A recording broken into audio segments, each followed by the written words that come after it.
Hello friend, विधिज्ञान channel में आप सबका स्वागत है। दोस्तों, मैं आज आप लोगों के बीच में बहुत ही महत्वपूर्ण टॉपिक लेकर आया हूं। आज मैं आपको इस वीडियो में बताने वाला हूं भारतीय दंड संहिता 1860 के धारा 336, धारा 337 और धारा 338 के बारे में। दोस्तों, इन तीनों धाराओं में बहुत ही महत्वपूर्ण बातें बताई गई है। इन तीनों धाराओं में बताया गया है कि कोई व्यक्ति कोई ऐसा कार्य करता है जिससे दूसरे व्यक्ति के जीवन में कोई संकट पैदा हो जाता है, उस संकट की वजह से साधारण चोट या गंभीर चोट आती है, तो इस तरीके का जो कार्य कर रहा है उसको दंड, उसको पनिशमेंट मिलेगी। तो इन तीनों धाराओं को बहुत ही साधारण शब्दों में और बहुत ही आसानी से इस वीडियो में हम समझने वाले हैं। तो आप लोग इस वीडियो के साथ जुड़े रहिएगा और वीडियो को अंत तक जरूर सुनिएगा। वीडियो पसंद आए तो दोस्तों लाइक जरूर करना। अगर कोई बात आपको समझ में नहीं आती है तो कमेंट बॉक्स में कमेंट करना। मैं आप लोगों से रिक्वेस्ट करूंगा कि अगर आपने किसी कारणवश से मेरे विधि ज्ञान चैनल को अभी तक सब्सक्राइब नहीं किया है, विधि ज्ञान चैनल को सब्सक्राइब कर लेना, ताकि मैं लॉ से जुड़े अगर किसी भी टॉपिक में वीडियो बनाऊं सबसे पहले आपके पास पहुंचे। और मैं एक साथ में आप लोगों से और रिक्वेस्ट करूंगा कि मैं जो आपको ये धारा बता रहा हूं ये भारत के हर एक नागरिक को सुनना चाहिए, समझना चाहिए। तो आप लोग अपने परिवार में, अपने मित्रों में इस वीडियो को शेयर जरूर करना। आगे बढ़ने से पहले एक बहुत ही महत्वपूर्ण बात बता दूं कि भारतीय दंड संहिता 1860 के धारा 319 से लेकर धारा 338 तक मानव शरीर पे जो कोई व्यक्ति चोट पहुंचाता है तो उसके दंड के बारे में बताया गया है। अगर आपने मेरी पुरानी वीडियो नहीं सुना है, यानी कहने का मतलब है धारा 319 से लेके धारा 335 तक का वीडियो नहीं सुना है, तो आप लोग डिस्क्रिप्शन बॉक्स में जाके दिए हुए लिंक पे एक एक करके इन सारे वीडियो को जरूर सुनना। बहुत ही महत्वपूर्ण सेक्शन है, बहुत ही महत्वपूर्ण धारा है। अपने दोस्तों में, अपने परिवार में इस वीडियो को और उस लिंक को भी शेयर करना। अगर धारा 319 से लेके धारा 338 तक के वीडियो में या कोई सी भी धारा में आपको कोई बात समझ में नहीं आती है तो प्लीज आप कमेंट करना। मैं आपके जो भी सवाल होगा उसका जवाब जरूर दूंगा। तो आइए हम शुरुआत करते हैं और सबसे पहले हम जानते हैं इस वीडियो के धारा 336, कार्य जिससे दूसरों का जीवन या व्यक्तिगत सुरक्षा का खतरा हो। जो कोई इतनी उतावलेपन या उपेक्षा से कोई काम करता है जिससे मानव जीवन या दूसरे का व्यक्तिगत सुरक्षा को खतरा हो, तो इस प्रकार के अपराध में अपराधी को धारा 336 के तहत दंडित किया जाएगा। धारा 336 में जो सजा, जो दंड है 3 महीने का जेल या जुर्माना जो अधिकतम 250 रुपये तक का होगा या दोनों से दंडित होगा। धारा 336 जो है संज्ञेय अपराध यानी कॉग्निजेबल ऑफेंस में आता है। इसका मतलब कि इस तरीके के अपराध अगर पुलिस को सूचना मिलती है तो उसमें तत्काल एफआईआर दर्ज करेगी। और धारा 336 जमानती अपराध यानी बेलेबल ऑफेंस है।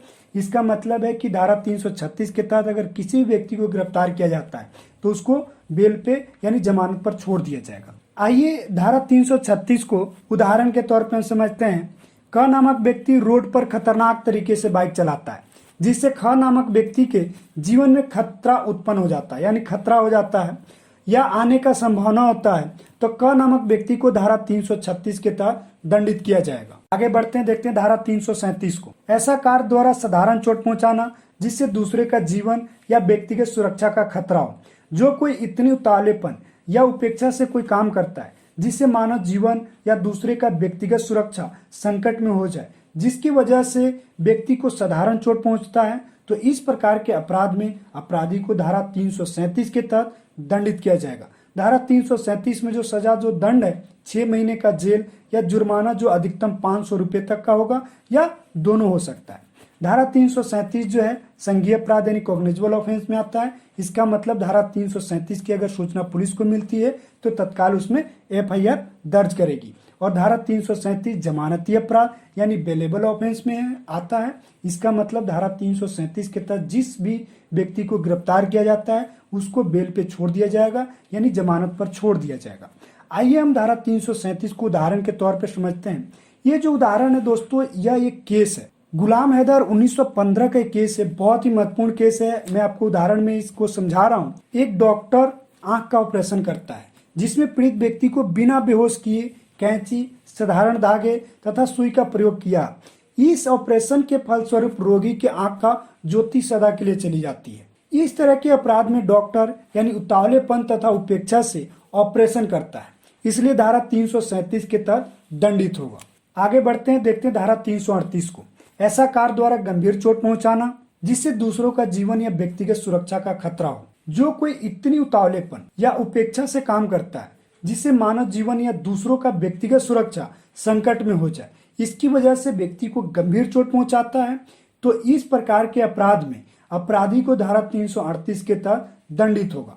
धारा 338 में जो सजा जो दंड है उसमें 2 वर्ष तक की जेल या जुर्माना, या जो जुर्माने की जो राशि है वो 1000 रुपए तक का हो सकेगा, या दोनों से दंडित होगा। धारा 338 जो है संज्ञेय अपराध यानी कोग्निजेबल ऑफेंस में आता है। इसका मतलब है कि धारा 338 की सूचना अगर पुलिस को मिलती है तो तत्काल उसमें FIR दर्ज करेगी। और धारा 338 जो है जमानतीय अपराध यानी बेलेबल ऑफेंस में आता है। इसका मतलब है कि धारा 338 के तहत जिस व्यक्ति को गिरफ्तार यानी जिस अपराधी को गिरफ्तार किया गया उसको जमानत पे, उसको बेल पे छोड़ दिया जाएगा। आइए हम धारा 338 को उदाहरण के तौर पे समझते हैं। इस उदाहरण को भी हम एक केस के तहत समझेंगे। ये केस है हरीश मोहन मैथी, 1890 का एक केस है। बहुत ही इंपॉर्टेंट केस है धारा 338 के मायने से। इस वाद में जो था यानी इस केस में पति अपने 11 वर्ष पत्नी के साथ सेक्स करता है। सेक्स की वजह से पत्नी को गंभीर चोट आती है और पत्नी की मृत्यु हो जाती है। पति को धारा 338 के तहत यानी उसको धारा 338 का अपराध मान के उसको सजा दी जाती है। साथ में धारा 375 के उपधारा 5 के तहत भी इसको दंडित किया गया था इस अपराध में। अभी अपने भारतीय दंड संहिता 1860 के धारा 336, धारा 337 और धारा 338 को बहुत ही साधारण शब्दों में और बहुत ही आसानी से समझे होंगे, मुझे पूरा विश्वास है। तो दोस्तों, आप लोगों को ये वीडियो पसंद आई है तो लाइक जरूर करना, अपने परिवार में, अपने मित्रों में इस वीडियो को शेयर करना। अगर किसी कारणवश तक अभी तक आपने इस चैनल को, मेरे विधि ज्ञान चैनल को सब्सक्राइब नहीं किया है तो विधि ज्ञान चैनल को सब्सक्राइब कर लेना और साथ में बेल आइकन घंटी को प्रेस कर देना, ताकि मैं लॉ से जुड़े किसी भी टॉपिक पे वीडियो बनाऊं सबसे पहले आपके पास पहुंचे। तो मैं फिर से किसी नए टॉपिक पे, किसी नए धाराओं पे बहुत जल्द मिलने वाला हूं। आपको मेरी इस वीडियो सुनने के लिए बहुत बहुत धन्यवाद। Thank you.